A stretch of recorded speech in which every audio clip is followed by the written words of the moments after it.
अस्सलाम वालेकुम नाज़रीन, आज बात करेंगे जब से अफ़गानिस्तान के जो इकनॉमिक अफेयर के वज़ीर है और डिप्टी वज़ीर आज़म भी है मुल्ला अब्दुल गनी बिरादर साहब ने गुज़िश्ता रोज़ जब ऐलान किया कि पाकिस्तान के साथ हर किस्म की तिजारत और ट्रांजिट को जो है इसको बंद किया जाए और दूसरे रास्तों का जो है वो तलाश किया जाए।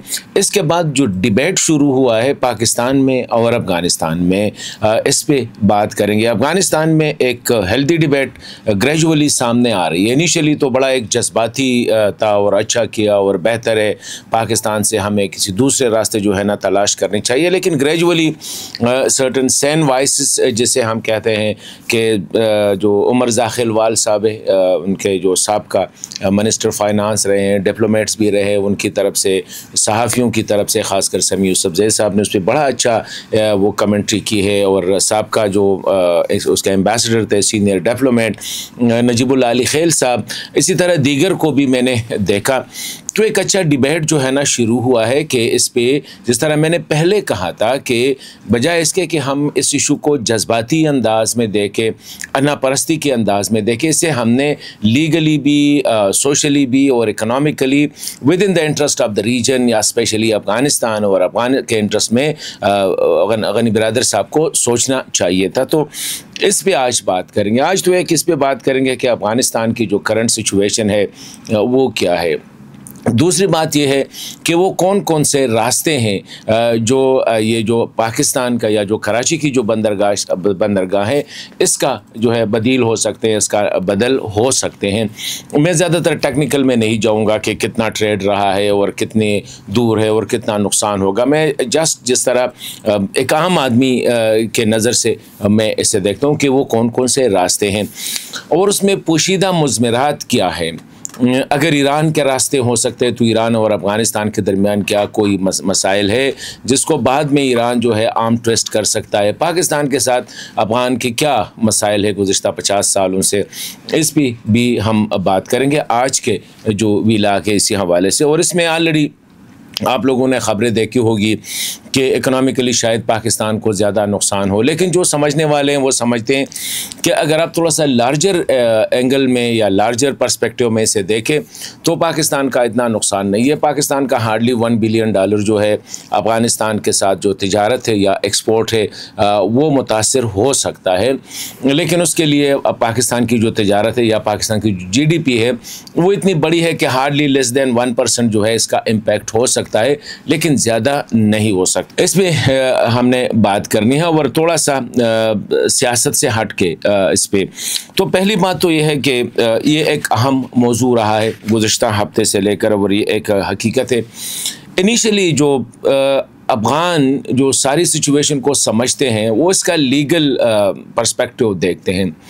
कहते हैं ये जो फ़ैसला है ये एक गलत फ़ैसला इसी हवाले से है कि अफ़गान हुकूमत ख़ुद अपनी एक इंटरनेशनली रिकग्नाइज्ड जो हक़ है उससे विड्रा कर रहा है। मतलब ये है कि ये अफ़गानिस्तान का हक़ है कि वो पाकिस्तान की जो बंदरगाह है, कराची है, ग्वादर है, जो भी है उसको इस्तेमाल करे और उसके ज़रिए जो Pakistan under the law bound है कि अफ़गानिस्तान को ज़मीनी रास्ता भी देगा समंदर तक पहुंचने के लिए, हवाई रास्ता भी देगा और दीगर अगर कोई पानी के ज़रिए कुछ रास्ते हैं समंदर तक पहुंचने के लिए तो ये पाकिस्तान पाबंद है जो इंटरनेशनल कन्वेंशन है उसके मुताबिक।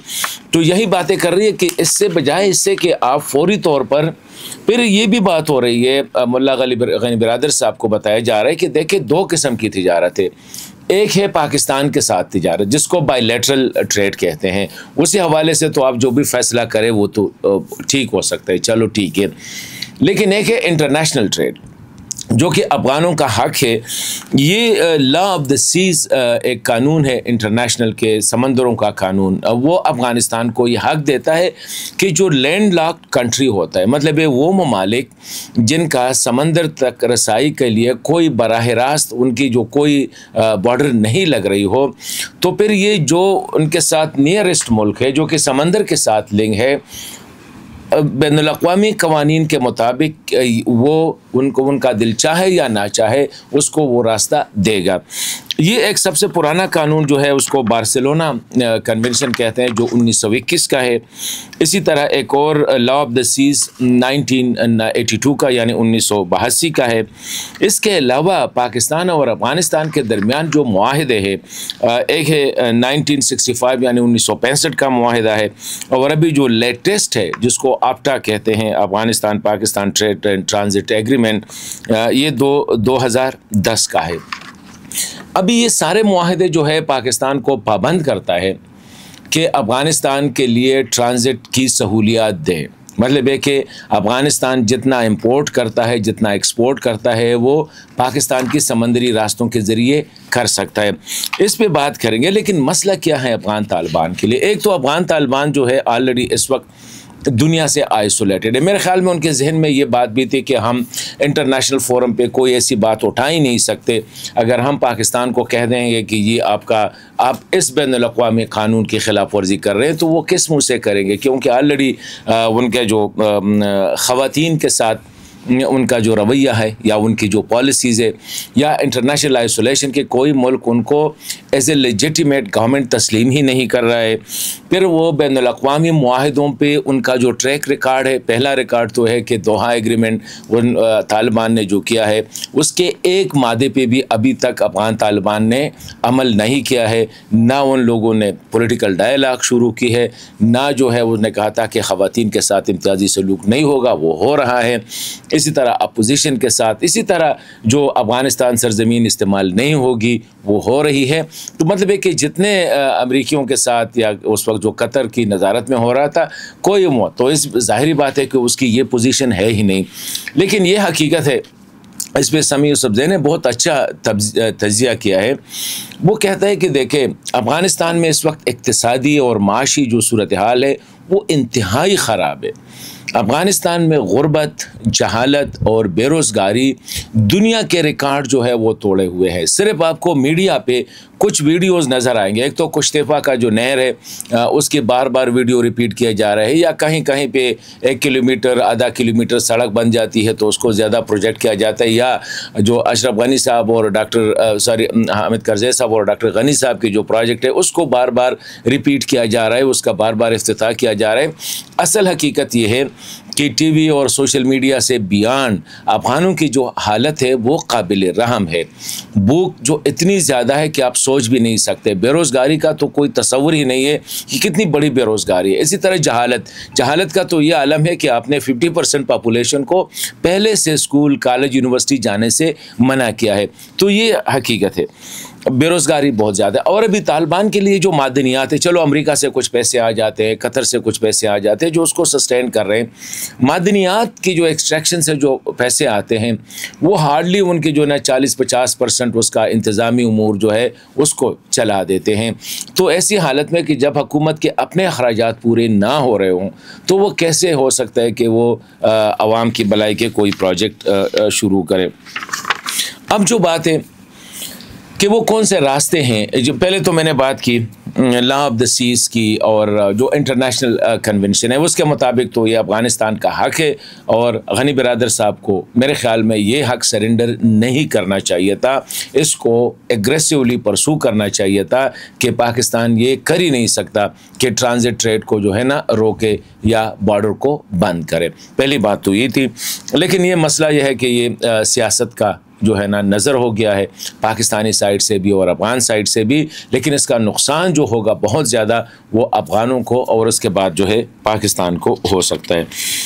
अभी वो पहले जो हुकूमत थी, मैंने पहले एक व्लॉग में भी कहा था और एक पोस्ट भी किया था कि डॉक्टर अशरफ गनी साहब जो है इस इशू को बहुत एग्रेसिवली परसू कर रहे थे कि हमें पाकिस्तान से बियॉन्ड और रास्ते ढूंढने पड़ेंगे। तो काफ़ी काम हो चुका था। उसी दिन एक स्पेस पे मुजम्मिल शिनवारी साहब जो कि साहब का मिनिस्टर रहे हैं ट्रेड के, उसने भी कहा था कि उस वक्त 3-4 महीने जो है एग्रेसिवली इस इशू को परसू किया गया कि कौन कौन से चाबहार और बंदर अब्बास का रास्ता है, इसी तरह तुर्कमेनिस्तान का रास्ता है, इस तरह उज़्बेकिस्तान या ताजिकिस्तान का रास्ता है, या ये जो वाखान कॉरिडोर है। ये 4 रास्ते जो है हमारे लिए, हमने उसको उस पर रिसर्च किया।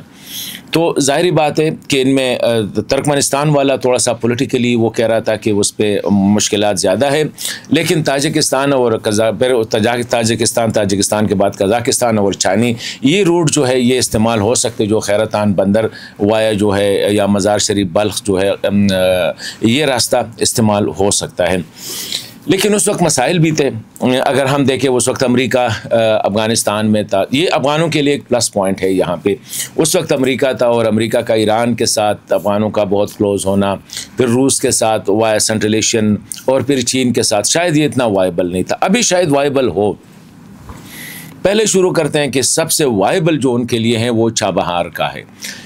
चाबहार बंदर के ज़रिए जो है अफ़गानों के लिए ये आसान है बनिस्बत, मतलब ये कराची वगैरह से तो बहुत ज़्यादा मुश्किल है, लेकिन चलो अगर कराची से नहीं करते, ये राइट सरेंडर करते हैं, तो सबसे नियरेस्ट जो है उनके लिए वो चाबहार की है। और चाबहार के थ्रू वो इंडिया के साथ तिजारत कर सकते हैं, और ईरान तो चलो बॉर्डर पे है, तो उनके लिए एक और अफ़गानिस्तान के इतने हार्डली जो है कुछ मेवजात है, खुश्क मेवजात है, एग्रीकल्चर प्रोडक्ट है या कालीन बाफ़ी वगैरह ये है।